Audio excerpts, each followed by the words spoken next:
Police FIR નોંધતી નથી તો કાનૂની ઉપચાર શું? આગોતરા જામીન ક્યારે મળી શકે? ડાઇંગ ડિક્લેરેશન ક્યારે માન્ય છે? કામચલાઉ મનાઈ હુકમમાં કોર્ટ શું ધ્યાને લેતી હોય છે? ચેક બાઉન્સની નોટિસ પીરિયડ કેટલા સમયનો હોય છે?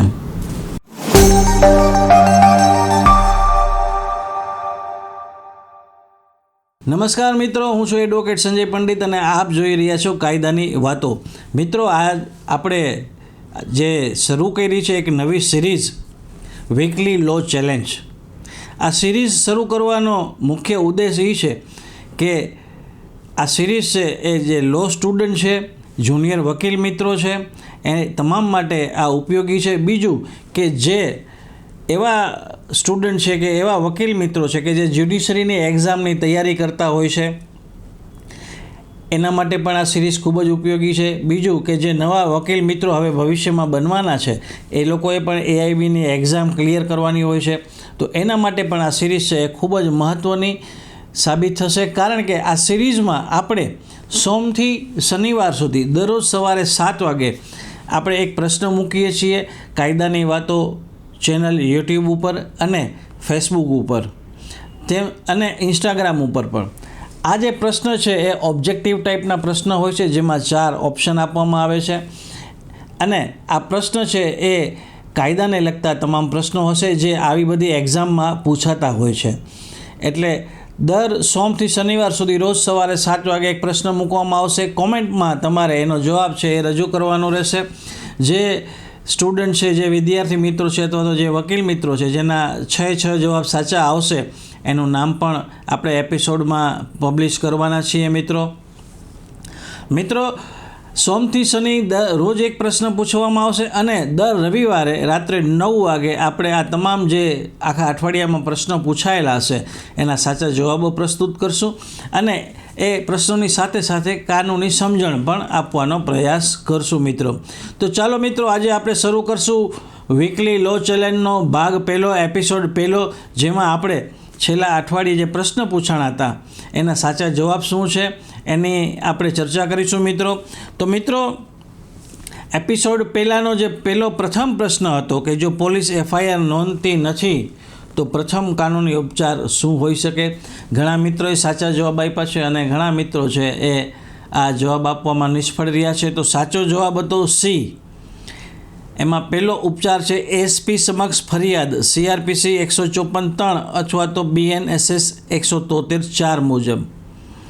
તો મિત્રો, જ્યારે પોલીસ તમારી ફરિયાદ નોંધતી નથી તો સૌપ્રથમ જે કાનૂની ઉપચાર છે એ પહેલો એ છે કે તમારે જો કોઈ પોલીસ સ્ટેશનના PSO અથવા તો PI છે તમારી ફરિયાદ છે નોંધતા નથી તો તમારે એના ઉપરી અધિકારી, જો SP હોય તો SPને તમારે રજિસ્ટર ID પોસ્ટથી તમારી ફરિયાદ મોકલવાની રહે છે. SP ન હોય DYSP તો DYSPને, અને જો તમે શહેરી વિસ્તારમાં રહેતા હો અને પોલીસ કમિશનર હોય તો તમારે એને આ ફરિયાદ મોકલવાની હોય છે. આ જે ફરિયાદ મોકલવાની જે જોગવાઈ છે એ જૂના CRPC 154(3) આપવામાં આવેલી હતી અને હાલ જે નવો કાયદો અમલમાં આવ્યો છે ભારતીય નાગરિક સુરક્ષા સંહિતા, એની કલમ છે 173(4) આ જોગવાઈ કરવામાં આવી છે. તો મિત્રો, આ પહેલા પ્રશ્નનો સાચો જવાબ હતો.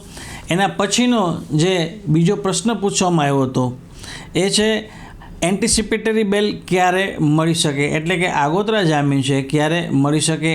એમાં પણ 4 ઓપ્શન આપવામાં આવ્યા હતા. એમાં ઘણા વિદ્યાર્થી મિત્રો અને ઘણા લોકોએ આ અટેમ્પ કર્યો અને સાચો જવાબ આપ્યો છે. ઘણા લોકોના જવાબ આપવામાં નિષ્ફળ રહ્યા છે.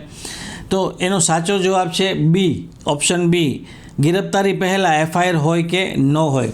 એટલે ઘણા લોકોને માઇન્ડમાં એવી મૂંઝવણ હોય છે કે આગોતરા જામીન છે એ માત્ર ને માત્ર ફરિયાદ નોંધાયા બાદ જ મેળવી શકાય છે, પરંતુ એ તમારી જે માન્યતા છે એ ખોટી છે. કાયદા મુજબ કોઈપણ વ્યક્તિને પોતાની ધરપકડ થવાની ધ્રાસથી હોય કે એને બીક હોય કે મારી કોઈ નોન કોગ્નિઝેબલ ગુનામાં પોલીસે અટક કરશે, તો એ બીકને આધારે માત્ર ભલે એના વિરુદ્ધ કોઈ FIR નોંધાઈ ન હોય, માત્ર અરજી થઈ હોય, તો પણ એ આગોતરા જામીન માટે કોર્ટમાં એપ્લાય કરી શકે છે અને કોર્ટ છે એ પછી ગુણદોષ ઉપર એ જામીન અરજીનો નિકાલ કરે છે. જો એમને લાગે તો એ વ્યક્તિને પ્રોટેક્શન પૂરું પાડે છે, આગોતરા જામીન પણ આપે છે. અને ન લાગે તો એ જામીન અરજી નામંજૂર પણ કરી શકે છે. ટૂંકમાં આગોતરા જામીન અરજી છે એ ધરપકડ પહેલાંનું પ્રોટેક્શન છે જે કાયદા દ્વારા આપવામાં આવ્યું છે. આ જે કલમ છે આગોતરા જામીનની એ CRPCમાં 438 હતી અને હવે જે નવો કાયદો આવ્યો છે ભારતીય નાગરિક સુરક્ષા સંહિતા એમાં 482 છે. તો મિત્રો એના પછીનો ત્રીજો પ્રશ્ન હતો ડાઇંગ ડિક્લેરેશન ક્યારે માન્ય. આમાં ઘણા બધા લોકો ફસાઈ ગયા હતા. ઘણા બધા લોકોના જવાબ છે ખોટા આવ્યા છે, અમુક લોકોના જવાબ સાચા પણ આવ્યા છે. એનો સાચો જવાબ છે સી, મૌખિક ઓરલ હોય ત્યારે પણ.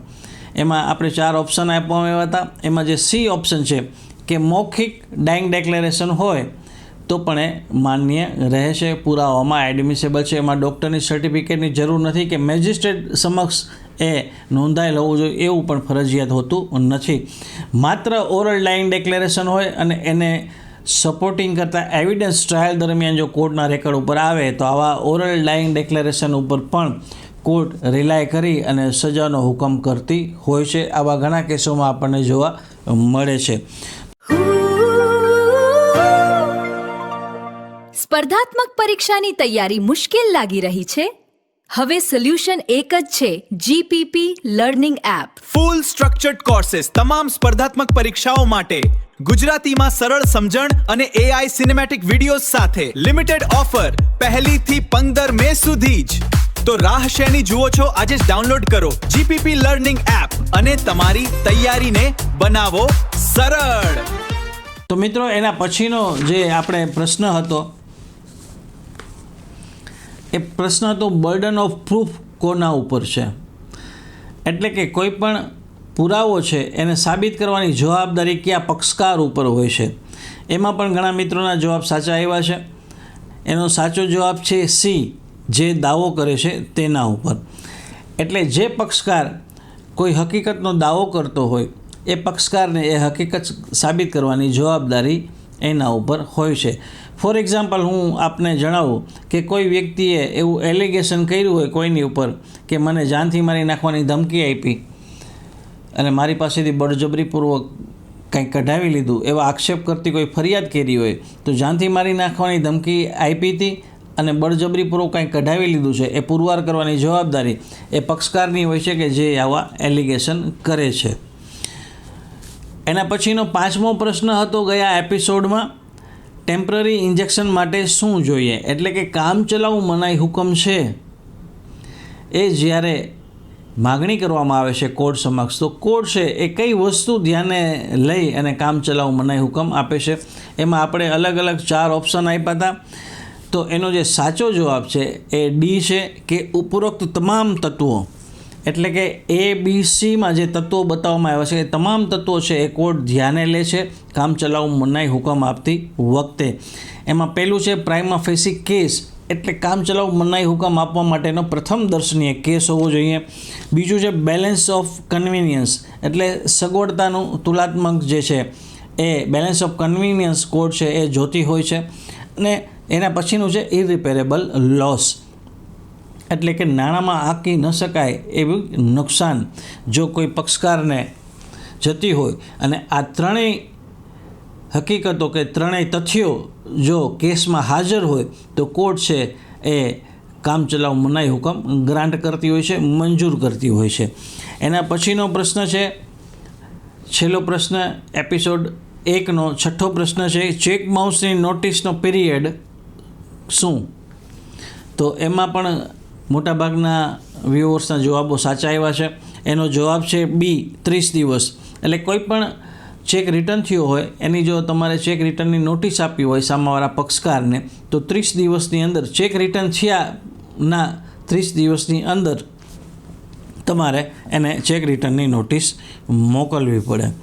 તો મિત્રો આ જે 6 પ્રશ્નો આપણે આગલા એપિસોડમાં પૂછ્યા હતા. હવે આના પછીના એપિસોડમાં આના કરતાં પણ વધુ ટ્રિકી પ્રશ્નો આપણે પૂછવાના છીએ.